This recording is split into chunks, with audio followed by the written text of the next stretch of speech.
परमेश्वर का वचन लेकर के मैं एक बार फिर से आपके सामने उपस्थित हूं। मैं शुरू करता हूं नए नियम से,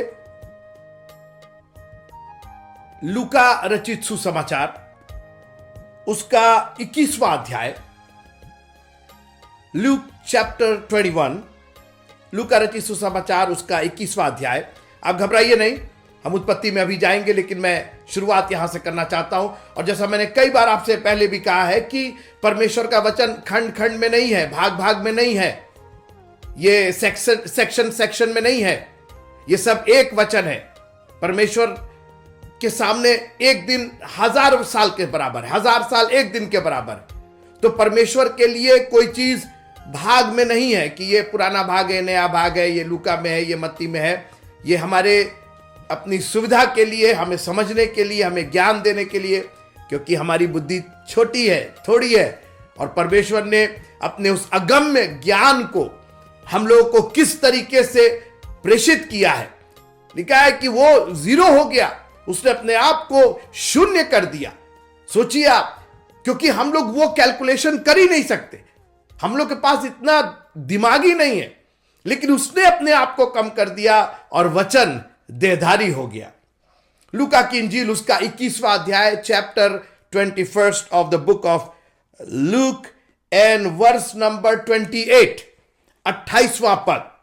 लूका 21वां अध्याय और 28वीं आयत। जब ये बातें होने लगे तो सीधे होकर अपने सिर ऊपर उठाना, सीधे होकर अपना सिर ऊपर उठाना, क्योंकि तुम्हारा छुटकारा निकट होगा। यीशु मसीह ने अंत की बातें कहते हुए आखिरी में कहा कि जब ये बातें होने लगे तो सीधे होकर, जो झुके हुए हो अभी तक, अब सीधे होकर अपनी आंखें, अपने सर ऊपर उठाना, सीधे होकर, क्योंकि तुम्हारा छुटकारा निकट होगा। उत्पत्ति का 43वां अध्याय, 44वां अध्याय, 45वां अध्याय। अब ये एक छुटकारा निकट आ रहा है। अब something is going to happen. अभी तक बहुत ट्रेजेडी थी इस फैमिली में, अभी तक बहुत दुख था। इधर यूसुफ चला गया, बाप को यह मालूम था कि उसको जंगली जानवरों ने फाड़ दिया है, वो मर गया है। इधर यूसुफ पोतीफर के यहां बेइज्जत होता है, उसके बाद जेल खाने में जाता है, फिर मिस्र जैसी जगह पर ले जाया जाता है। और पिछली बार हमने देखा था मित्रों कि मिस्र में वो था तो अधिकारी, उस देश का प्रधानमंत्री बोलते उसको, he became prime minister there, और सारी चीजें उसके अंतर्गत में थी। लेकिन लिखा है कि मिस्री लोग फिर भी घृणा करते थे उनसे, इब्री लोगों से घृणा करते थे, अलग उनके लिए मेज लगती थी। आप पिछले बार आपने 43वें अध्याय में पढ़ा ये। तो कहीं ना कहीं अभी भी यूसुफ के जीवन में कमी थी, और मैंने बार बार आपसे कहा है, आप बहुत इसको गंभीरता से, इसको मैंने कहा आपसे कि इसको मेहरबानी से संडे स्कूल की कहानी मत समझिए। यह एक बहुत बड़ा भेद जो परमेश्वर रिवील करना चाहता है अब के जमाने में। हजारों साल पहले उसने अपने आगमन के बारे में, छुटकारे के बारे में, अपने भाइयों को वापस बुलाने के बारे में एक पूरी कहानी, एक पूरी घटना के द्वारा हमारे सामने रख दिया। थोड़ा थोड़ा करके बातें किया, पूरा रिवील नहीं किया, पूरी भविष्यवाणी यहां पर नहीं हुई। इसके बाद भी बहुत सी भविष्यवाणियां हैं, बहुत से घटनाक्रम हैं, लेकिन ये परमेश्वर ने थोड़ा थोड़ा करके बातें की। और जैसा मैंने पहले कहा कि यूसुफ को और इस पूरे घटनाक्रम को यीशु मसीह के चरित्र के रूप में देखिएगा। और यीशु मसीह ने कहा कि जब तुम इन बातों को होते देखो, अभी छुटकारा हुआ नहीं है, लेकिन तुम्हारा छुटकारा निकट होगा। अब पिछले बार हमने पढ़ा कि किस तरीके से वापस सारी चीजें यूसुफ को मिली जो उसके संति में दी गई थी, और बेंजामिन, परमेश्वर का दाहिना हाथ, परमेश्वर का सामर्थी हाथ, परमेश्वर का प्रबल हाथ, परमेश्वर का चंगा करने वाला हाथ, परमेश्वर का उद्धार करने वाला हाथ, परमेश्वर का समृद्धि देने वाला हाथ आज वापस यूसुफ के पास आया है। लेकिन एक घटना घटी कि ये लोग अब इनको फिर वापस जाना था। अब यूसुफ कैसे जाने देगा? 44वां अध्याय अब आप मेरे साथ निकाल लीजिए। अब यूसुफ के लिए भारी हो रहा था। अभी तक तो ये वापस गए थे, फिर आए थे, और अब ये फिर भोजन वस्तु लाद कर, क्योंकि पापा तो वही थे ना, याकूब तो अभी भी कनान में था, अभी भी उस अकाल और भयंकर अकाल में था। और यूसुफ थोड़ा थोड़ा करके, पहले 10 भाई आए, उसके बाद बिन्यामीन को बुलाया, अब उसको अपने फादर को, अपने पिता को भी बुलाना है। अभी तक इसके जीवन में जो ट्रेजेडी थी, जो कमी थी मित्रों, वो आसमान से जमीन पर आ गया हमारे और आपके लिए। उसको हमारी कमी जो बागे अदन से उसने बनाया था, अपने लिए, अपनी स्तुति और प्रशंसा करने के लिए बनाया था। उस स्वर्गदूतों के लिए नहीं मारा गया मित्रों। उसके सर पर कांटों के ताज और हाथ में कीले और पैर में कीले और पांजर में भाला स्वर्गदूतों के लिए और चांद सितारों के लिए और धरती पहाड़ के लिए नहीं हुआ, वो मेरे और आपके लिए हुआ मित्रों। उसको कमी थी, उसको वो प्यार में कमी थी, उसको चाहिए थे, हम लोग वापस चाहिए थे, इसीलिए वो आसमान से आ गया और उसने बलिदान दिया ताकि जो कोई उस पर विश्वास करे वो नाश ना हो। वो नहीं चाहता कि कोई नाश हो, वो चाहता है कि दूसरे कहा तुम्हारा मन व्याकुल ना हो, मैं आ रहा हूं, मैं जगह तैयार कर रहा हूं, मैं आके ले जाऊंगा, अपनी कमी को पूरा करूंगा। और यहां यूसुफ आज एक बार फिर से दुखी हो रहा है। सुनते रहिए। तब उसने अपने घर के अधिकारी को आज्ञा दी कि इन मनुष्यों के बोरे में जितनी भोजन वस्तु समा सके उतनी भर दे और एक एक जन के रुपए को उसके बोरे के मुंह पर रख दे। अब ये वापस फिर बोरा ओरा लेकर के फिर वापस जा रहे हैं। But Joseph was not happy. Yusuf खुश नहीं था। उसने कहा नहीं, क्यों जा रहे हो? कैसे रोके, कैसे उनको वापस बुला ले, कैसे अपने आप को रिवील कर दे, वो है कौन, प्रकाशित वाक्य कैसे दे दे, यीशु मसीह का प्रकाशित वाक्य ये कैसे हम प्रकट करें। दूसरी आयत, उत्पत्ति 44वां अध्याय और दूसरी आयत। हालेलुया। Genesis chapter 44 and verse number 2। और मेरा चांदी का कटोरा। अब ये कटोरा कहां से आ गया मित्रों? ये बोरा होते होते, अकाल होते होते एकाएक ये कटोरे का जिक्र कहां से आ गया? इसके पहले कभी कटोरे का कोई जिक्र नहीं आया। और ऑफ ऑल द थिंग्स, कुछ भी रखा जा सकता था। मेरा ये रख दो, मेरा चम्मच रख दो, मेरा प्लेट रख दो, मेरा गिलास रख दो, हां, या मेरा कपड़ा रख दो, या मेरा बटुआ रख दो। मतलब ऑफ ऑल द थिंग्स जो रखवा सकता था, उसके दिमाग में उसने कहा कटोरा रखो। और किसके बोरे में रखो? सुनिए, और मेरा चांदी का कटोरा छोटे के बोरे के मुंह पर उसके अन्न के रुपए के साथ रख दे। सुनते रहिए मित्रों। चांदी कटोरा, वो कटोरा चांदी का, तो चांदी कटोरा। छोटा कौन था? बिन्यामीन। बोरे के मुंह पर उसके अन्न के साथ रुपयों के साथ रख दे। ये सारी चीजें मित्रों हमारे छुटकारे की चीजें हैं। चांदी उद्धार का प्रतीक है। और मैंने कहा कि एक ये कटोरे का जिक्र कहां से आ गया? आइए मेरे साथ मरकुस की इंजील और उसका 14वां अध्याय। मैंने कहा कि बाइबल जो है वो भाग भाग में, खंड खंड में विभाजित नहीं है, पार्ट पार्ट में नहीं है। ये सब परमेश्वर का एक बहुत बड़ा इंतजाम है। हमको और आपको समझना पड़ेगा। मसीही लोग जागो, समझो, बाइबल में थोड़ा गहरे उतरो। ये छोटी मोटी कहानी और छोटे मोटे इधर उधर पर नहीं। परमेश्वर एक बहुत बड़ी आशीष हमको देना चाहता है। उसका एक बहुत बड़ा प्लान है और जब आप उस प्लान में रहेंगे ना, इतना एंजॉय करेंगे। आप कहेंगे हमको समझ में नहीं आता, अरे लिखा हुआ है कि उसने ज्ञानवानों से, बुद्धिमानों से छिपा करके दूध पीते बच्चों पर यह बात जाहिर की है। अगर आप दूध पीते बच्चे, अगर उतनी भी बुद्धि नहीं, परमेश्वर से मांगिए ना, अपने ज्ञान दीजिए। तेरा वचन मेरे पांव के लिए दीपक, मेरे पथ के लिए उजियाला है। वचन पढ़िए, इतना ज्ञान आ जाएगा कि आपको समझ में नहीं आएगा कि उस ज्ञान का करे क्या। सुनिए, मरकुस की इंजील 14वां अध्याय, 14 chapter of Mark and verse number 23। यहां पर यीशु मसीह प्रभु भोज कर रहे हैं, और मैं 22 से पढ़ दे रहा हूं। जब वे खा ही रहे थे, उसने रोटी ली और आशीष मांगकर तोड़ी और उन्हें दी और कहा, लो ये मेरी देह है। इसके पहले कभी ऐसा कुछ नहीं हुआ था मित्रों। रोटी तोड़ी जाती थी, इसके पहले आपको याद होगा रोटी तोड़ी गई थी। जब उसने 2 मछली और 5 रोटी ली थी, लिखा कि तोड़ तोड़ करके वो चेलों को देता गया। रोटी तो तोड़ी गई थी, मगर इसके आगे जो उसने किया वो अभी तक कभी नहीं हुआ था। अब मैं पढ़ने जा रहा हूं मरकुस की इंजील 14वां अध्याय और उसकी 23वीं आयत। Mark chapter 14 and verse number 23।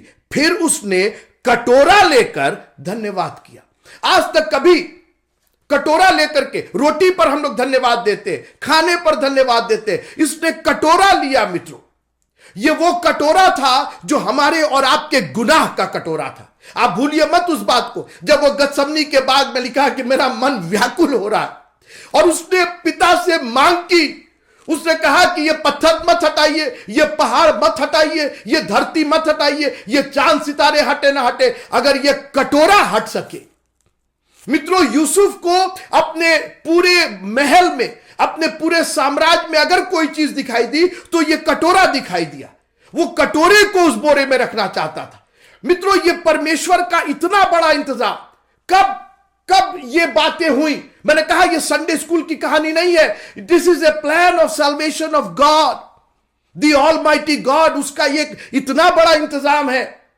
वो कटोरा लेता है और उसमें उसने कहा, सुनिए, और उसने कहा कि और उन्हें दिया और उन सब में से पिया और धन्यवाद दिया, और उसने उससे कहा, यह वाचा का मेरा वो लहू है जो बहुतों के लिए बहाया जाता है, तुम्हारे छुटकारे के लिए बहाया जाता है। आज यूसुफ को वापस चाहिए, इनको छुड़ाना चाहता है उस पाप से। उन्होंने जो गुनाह किया था, यूसुफ को गड्ढे में बेच करके, उसके साथ ईर्ष्या करके, उसके साथ द्वेष करके, उसको मरा हुआ बोल करके। अरे यूसुफ मरा नहीं था, यूसुफ जिंदा था।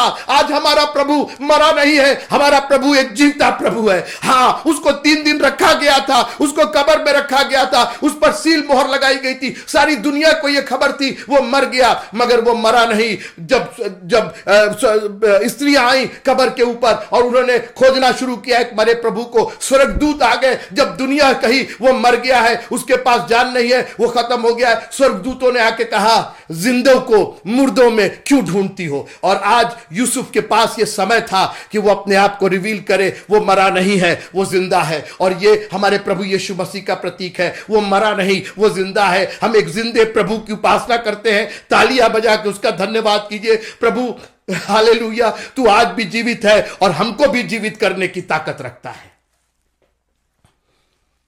चांदी का कटोरा,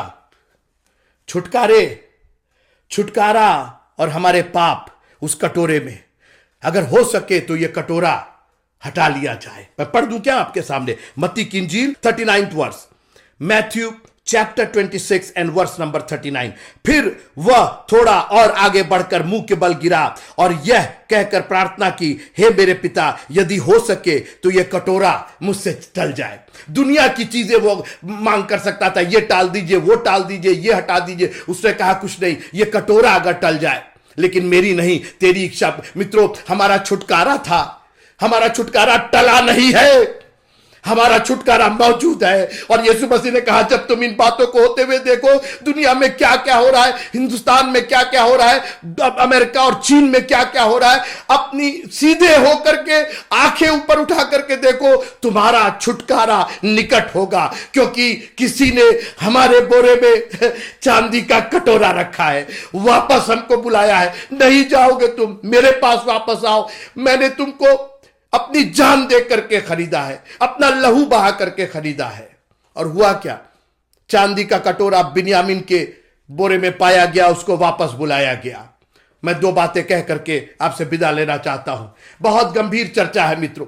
मैं तो कभी कभी सोचता हूं कि प्रभु तू कितना महान है, कैसी बड़ी बड़े काम करता है। हजारों साल पहले एक घटना हुई और किस तरीके से आज आप हमारे लिए उसको छुटकारे के रूप में आज भी उसने वो कटोरा हमारे लिए पिया है मित्रों। वापस आए और यूसुफ ने कहा कि तुम क्या सोचते हो कि मैं शकुन नहीं विचारता हूं इसमें। शकुन का अर्थ होता है थिंकिंग गुड, किसी के लिए शुभ सोचना। आप यिर्मयाह 29 को मत भूलिएगा, जो विचार मेरे तुम्हारे लिए है वो हानि के नहीं लाभ के, वो भी हमारे लिए शकुन सोचता है। उस कटोरे में, उस चांदी के कटोरे में 30 चांदी के सिक्कों में बेचा गया था। हमारा उद्धार चांदी के सिक्कों से खरीदा गया है मित्रों। उस ही परचेज लिखा है कि उसने अपना लहू बहा करके हमें मोल लिया है, हम मोल लिए गए हैं, इसलिए अपनी देह के द्वारा उसकी स्तुति और बड़ाई करो। उसने कहा जिसके पास रहेगा वो दास होगा। वो परमेश्वर के दाहिने हाथ को जाने नहीं देना मांगता था, क्योंकि उसको मित्रों देखिए, मैं बार बार कह रहा हूं, इट्स ऑल ए प्रोफेसी। ये पूरी घटना चक्र जो है वो थोड़ा थोड़ा करके रिवील कर रहा है कि किस तरीके से परमेश्वर अपने पुत्र को भेजने जा रहा है और फिर वो दाहिने हाथ पर बैठेगा। परमेश्वर का दाहिना हाथ जो हमारे उद्धार का हाथ है, हमारे लिए उद्धार का हाथ है, हमारे लिए सामर्थ का, प्रबलता का, शांति का, चंगाई का हाथ है मित्रों। वो हाथ आज वापस उसने अपने पास बुला लिया। लेकिन एक चीज मिसिंग थी वहां पे, जो आज पूरी हो रही है। पूरा अध्याय आपने पढ़ा, 44वां अध्याय पढ़ करके और ये संदेश सुनिएगा। आपके सामने पढ़ा गया और मैं अगले भाग पर चलना चाहता हूं। उसने कहा ठीक है, एक काम करो, जिसके पास कटोरा मिला है उसको रोक लो यहां पे। तो बिन्यामीन के बोरे में था परमेश्वर का दाहिना हाथ, यहीं रहेगा, नहीं जाएगा। ये कहना आसान है, कर पाना सोचिएगा। मैं फिर आपको ले चलना चाहता हूं यहूदा के उस जामिन होने को। भूल गए आप कि याद है आपको, जब यहूदा ने कहा कि इस बेटे को भेजिए, बिन्यामीन को भेजिए, और मैं इसकी गारंटी लेता हूं, मैं इसको वापस लेके आऊंगा, अगर नहीं लाऊंगा तो मैं आपके लिए अपराधी ठहरूंगा। तो यूसुफ ने कहा कि जिसके बोरे में निकला है वो दास बन जाए, यानी बेंजामिन रह जाए, तुम लोग चले जाओ। यहूदा ने कहा तो था, अरे वो तो बोली से, मुंह से कहा था ना, अरे कहा था, अब तो करने की बारी। Now this was a test of praise and worship. बटुआ गिर जाए, मोबाइल गिर जाए, थैंक यू जीसस बोल करके देखिए जरा। आपका एक्सीडेंट हो जाए, कोई मुसीबत हो जाए, यह है टेस्ट मित्रों, यह है टेस्ट। हम बात कर चुके हैं इब्राहिम का टेस्ट। ऐसे ही टेस्ट होता है, ले जा अपने इकलौते बेटे इसाक को, ले जा, उसको बलिदान कर दे। रहे क्या वो ऑल्टर बनाता है मित्रों? अब्राहम ने ऑल्टर बनाया, वेदी बनाई। That's the place where he is going to put the sacrifice. वहां वो प्रेज एंड वर्शिप करने जा रहा था। और मैं आपसे पूछना चाहता हूं, आप अपने मूड पर प्रेज एंड वर्शिप करते हैं? जब आपका मूड अच्छा होगा तो हम प्रेज एंड वर्शिप करेंगे। यहूदा का मूड अच्छा नहीं था, ठीक है, रख लीजिए बेंजामिन को। अरे वो तो हमने एक मूड में आके कह दिया था, अरे मूड में कह दिया था कि हम प्रभु की स्तुति करेंगे और हम चर्च आएंगे और आज से हम प्रभु के पीछे चलेंगे। अरे वो अच्छा मूड था, उस वक्त हम चंगे हो गए थे तो गवाही दे दिए, अब तो हम चंगे हो गए, चर्च से दूर हो गए। अरे वो तो थोड़ा पैसा मिल गया था तो हमने दशवान दे दिया। क्या हो रहा है? ये क्या कर रहे हैं हम लोग? यहूदा, आज टेस्ट है तुम्हारा। बोल करके आए हो ना कि मैं बिन्यामीन का जामिन होगा, तो कहां है आज तुम्हारी ये? अब now you have to put your faith in action.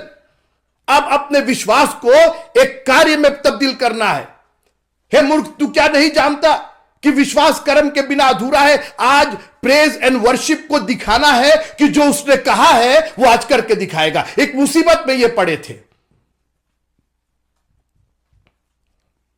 और यहूदा खड़ा हो गया और उसने कहा कि सर, बेंजामिन को जाने दीजिए, क्योंकि मैं इसका जामिन हुआ हूं, मैं आपका दास बनकर रहूंगा। वाह, हालेलुया।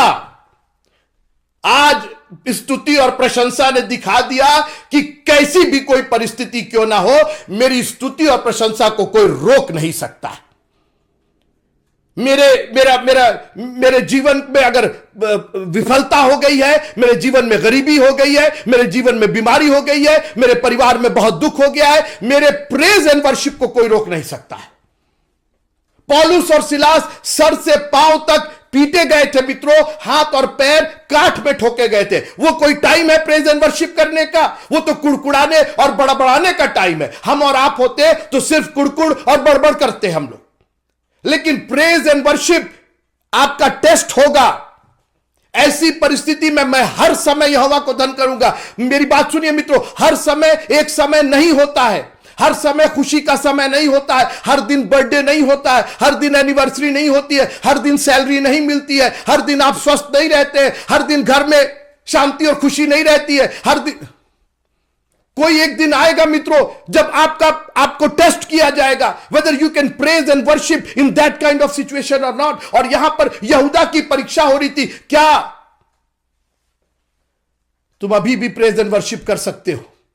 क्या तुम अभी भी परमेश्वर के दाहिने हाथ के लिए जामिन हो सकते हो कि नहीं हो सकते हो? और मैं आपको चैलेंज देकर के आज विदा करना चाहता हूं। अपने घरों को जाइए, अपने जीवन में अपने जीवन का अवलोकन कीजिए और अपने से पूछिए, can I worship him, can I praise him in difficult situation? क्या जब परेशानियों से मेरी जिंदगी सर से पांव तक भरी हुई हो, जब मैं बीमारी से ग्रसित हूं, मेरे बच्चे ठीक नहीं कर रहे, मेरी पत्नी नहीं ठीक कर रही, मेरा पति ठीक नहीं कर रहा, मेरे रिश्तेदार मेरे ऊपर है, कर्जों का क्या ऐसे समय में can you really praise and worship him? रात का समय था मित्रों, और पौलुस और सिलास ऐसी अवस्था में जब कुड़कुड़ाना, बड़बड़ाना और कराहना चाहिए था, वो प्रेज और वर्शिप कर रहे थे। जानते हैं क्यों? क्योंकि हम और आप प्रेज एंड वर्शिप के लिए बनाए गए हैं और हम परमेश्वर के दाहिने हाथ के जामिन हैं। We are the guarantor of the right hand of God. मुझसे मत बताइए कि आज मेरा मूड ठीक नहीं है तो हम गा नहीं पाएंगे, हम प्रेज एंड वर्शिप नहीं कर पाएंगे, आज हमारा इससे लड़ाई हो गई है, उससे ये हो गया है, मेरे को इसने ऐसा कह दिया। हमारी तो यही प्रॉब्लम है ना। आज टेस्ट है प्रेज एंड वर्शिप का, और परमेश्वर मुझको मत दिखाइए आप मेरा प्रेज एंड वर्शिप नहीं कर रहे हैं। Show it to the almighty God. क्या आप आज बेन्यामीन के लिए जो आपने कहा है, कहने को तो बहुत कुछ हम कह देते, आज आप करके दिखाएंगे कि नहीं? वो खड़ा हो गया, उसने कहा कि मैं इसका जामिन हूं, मैंने गारंटी ली है, मैंने बात बोली है और आज मैं उस बात को साबित करके रहना चाहता हूं। उसने कहा बेंजामिन को भेज दीजिए, मैं यहां पर रह जाता हूं। जब तुम इन बातों को होते हुए देखो, सीधे होकर के सर ऊपर उठाना। अभी तक ये दंडवत किए थे ना, दंडवत किए थे, सर झुकाए हुए थे। अब सीधे हो यहूदा, अब सीधे हो। अब प्रेज एंड वर्शिप तुम्हारी देख ली गई, अब सीधे हो। हम देखेंगे मित्रों, अगले अध्याय में हम देखेंगे, 45वें अध्याय में देखेंगे, छुटकारे को देखेंगे मित्रों। जान लेना कि तुम्हारा छुटकारा निकट होगा। अभी छुटकारा हुआ नहीं है, अभी सारी बातें यूसुफ को प्रूव करके दिखानी थी। जोसेफ जानना चाहता था ये कहां तक छुटकारे के लायक है, और आज यहूदा ने दिखा दिया कि yes, we are ready for the redemption. हम उद्धार के लिए तैयार हैं। प्रभु देखना चाहता है कि आप उद्धार के लिए तैयार है कि नहीं। पौलुस और सिलास को देखना चाहता था ये उद्धार के लिए, ये जेल खाने की नींव हिलाने के लिए तैयार है कि नहीं तैयार है। और लिखा है कि वो प्रेज एंड वर्शिप कर रहे थे, भजन गा रहे थे, कैदी उनकी सुन रहे थे, और हालेलुया, आसमान से जो ताकत आई उसने बंदी गृह की नेव को हिला दिया। मैं नहीं जानता हूं किस बंदी गृह में आप है, किस खराब मूड में आप है, किस बीमारी, किस परेशानी, किस सकेती में आप है। एक काम कीजिए, प्रेज एंड वर्शिप के साथ उसको पुकारना शुरू कर दीजिए, आपका छुटकारा निकट होगा मित्रों। प्रभु ऐसे तरीके से छुटकारा करेगा, आपको यकीन नहीं होगा। उसने चांदी का कटोरा बिन्यामीन के बोरे में रखवा दिया। यीशु मसीह ने कटोरा लेकर के उसका धन्यवाद किया, ये मेरा लहू है जो बहुतों के लिए बहाया गया। ये कटोरा अगर हो सके तो टल जाए, ये क्रूस की मौत टल जाए, ये जो पाप और गुनाह है इनके, ये टल जाए। मेरी नहीं लेकिन तेरी इच्छा पूरी हो। और इच्छा पूरी हुई कि वो क्रूस पर गया, उसने वो कटोरा पिया। यीशु मसीह ने कहा कि जो कटोरा मैं पीने पर हूं क्या तुम पी सकते हो। उसने वो कटोरा पिया मित्रों। वो हमारे पापों को, अपराधों को लेकर के लिखा है कि हमारे गुनाहों का बोझ उस पर लाद दिया गया। उसकी मर्जी नहीं थी, वो तो कटोरा टालना चाहता था, देह के रूप में वो टालना चाहता था। पिता की मर्जी थी इस पर लादा जाए। मैं आपसे निवेदन करना चाहता हूं कि अपनी प्रेज एंड वर्शिप को बहुत स्ट्रांग बनाइएगा। ना जाने कब उसकी परीक्षा हो जाए, आपकी स्तुति प्रशंसा की परीक्षा हो जाए। और परीक्षा कौन, कोई तीसरा नहीं लेगा, आप खुद अपनी परीक्षा लेंगे। जब आपका मूड और जब आप ऐसी स्थिति में नहीं रहेंगे कि आप प्रेज एंड वर्शिप कर सकते हैं, ऐसे ही समय में आपको प्रेज एंड वर्शिप करना है। लिखा है कि 40 दिन वो निराहार रहा, उसको भूख लगी। शैतान पहुंच गया, तुझे भूख लगी है। पत्थर को बोला नहीं, हम प्रेज एंड वर्शिप करेंगे। देखिए, प्रेज एंड वर्शिप उसके वचन के द्वारा होता है, क्योंकि यह भी लिखा हुआ है कि मनुष्य केवल रोटी से नहीं, लेकिन हर एक वचन जो उसके मुंह से निकलता है उससे जीवित रहेगा। मित्रों, आज हम अपनी परिस्थितियों के गुलाम ना बने। लोगों ने हमको समझा दिया है, परिस्थितियों ने समझा दिया, आप मरेंगे नहीं, आप जिंदा रहेंगे, क्योंकि आपको उसके नाम की स्तुति और बड़ाई और उसकी प्रशंसा करना है। अकाल और भयंकर अकाल था, मगर इनका तो छुटकारा और बड़ा छुटकारा आगे आने वाला था, निकट था। केवल एक चैप्टर ये दूर थे अपने छुटकारे से। इसके बाद हम 45वें अध्याय में देखेंगे कैसा खूबसूरत छुटकारा उस पाप से, उस गुनाह से जो इन्होंने यूसुफ के साथ किया था। हे पिता, इन्हें क्षमा कर, क्योंकि ये नहीं जानते कि ये क्या कर रहे हैं। यूसुफ ने उनको कोई सजा नहीं दी मित्रों, कोई बदला नहीं लिया मित्रों, छुटकारा दिया। वो जो आज तक उस गिल्ट में पड़े थे, उस ग्लानि में पड़े हुए थे, आज छुटकारा दिया। और मैं आपको चैलेंज करना चाहता हूं, हमारा प्रभु अपने वचन के द्वारा आपको छुटकारा देना चाहता है। और इसीलिए शैतान नहीं चाहता कि आप वचन पढ़े और वचन सुने। दुनिया की चीज आप सुनते, दुनिया की चीज आप पढ़ते, बस वचन पढ़ने में मन नहीं लगता, क्योंकि आप पढ़ लेंगे तो छुटकारा हो जाएगा ना आपका, आप प्रेज एंड वर्शिप करने लगेंगे ना।